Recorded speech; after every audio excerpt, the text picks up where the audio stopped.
Hello everyone, welcome back to this channel. So in today's video we are going to see what can you do if your Samsung TV won't turn on. So firstly we can soft reboot the TV. To soft reboot the TV, you need to unplug it from the main source, then wait for 30 to 60 seconds. So during this wait, you need to click on the power button of the TV for 30 seconds. After that, again wait for 30 seconds and then plug it in back to the main source. Then try turning it on. So this was the simple issue which would help you solve the problems, or problem can be your main power outlet not working. So you can try changing the main source power outlet, and then this should help.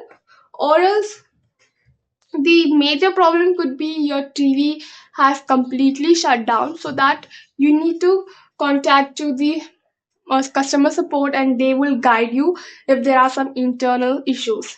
So that's all for the video. Thank you for watching. If you think I helped you in some way, do like, share, comment, and also to subscribe to this channel.